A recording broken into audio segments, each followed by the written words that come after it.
Hi, this is my presentation about biofuel innovation and utility in the modern world. I selected biodiesel to be my fuel alternative, and this is going to be me talking a little bit about it.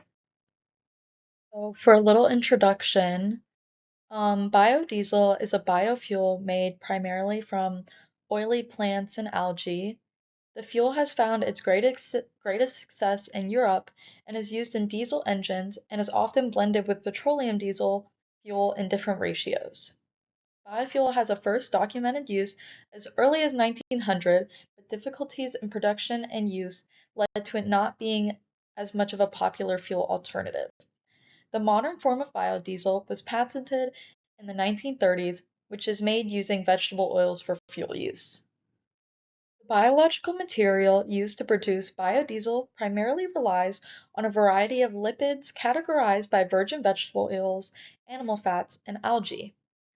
As for virgin vegetable oils, common types used are soybean oils, rapeseed oil, and palm oil. The common animal fats used are beef tallow and pork lard and yellow grease. The way the fuel is produced depends on the selected oil. This is because each oil has to be cleaned and/slash refined in a different way.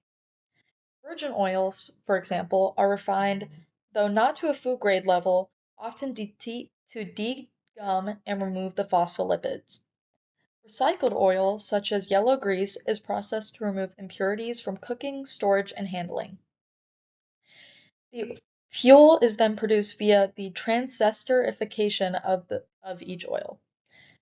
This is reactions between lipids and alcohol, typically methanol or ethanol, to produce the biodiesel. It is mixed with a catalyst to help release a hydrogen atom off of the alcohol molecule, making it a strongly reactive ion. This breaks down the lipids into biodiesel and glycerin, which is a extra element produced from the process. This slide is a visual representation of how the oil crops are converted into biodiesel and then subsequently released back into the environment.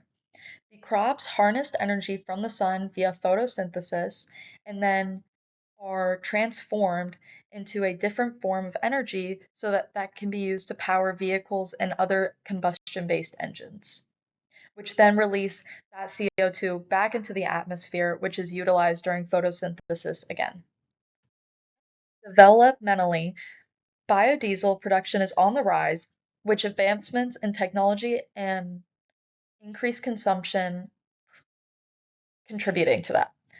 Current government incentives and sustainability goals have boosted research and production towards all types of biofuels. The policies specifically encourage mixing biodiesel and petroleum diesel. The research done has led to use of novel catalysts and diversification of biological sources. This has enhanced the efficiency of production and made it a more viable alternative. Impact on the carbon footprint is generally positive. Research has shown that emissions for biodiesel are 74% lower than those of petroleum diesel.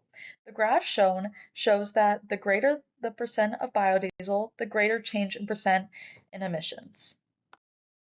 Biodiesel could lead to significant growth in the economy, with current investments leading to large margins of economic improvement. According to studies, if current investments in biodiesel continue, the US could produce up to 7.5 billion gallons in the near future. This growth could lead to a 60.25 billion boost or dollar boost towards the US economy, 145,700 jobs, and a $7.6 billion wage increase to American workers. There are multiple types of efforts being made to educate the public about the benefits of biodiesel. These include biodiesel fuel education programs, digital ad campaigns, workshop seminars, engagement with local businesses, and addressing legal and regulatory aspects. Evidence gathered, I would say the next course of action is to continue with investments in the industry. Investments in research could lead to a greater developments in the efficiency and production of biodiesel. To expand the industry further, a focus on bringing the markets to the United States in the same levels it has succeeded in Europe would mean significant growth. A focus on powering more than just vehicles, such as heating homes, fuel ships, trains, planes, and other heavy duty transport across the country, could also lead to a larger market. These are my sources. Thank you for listening.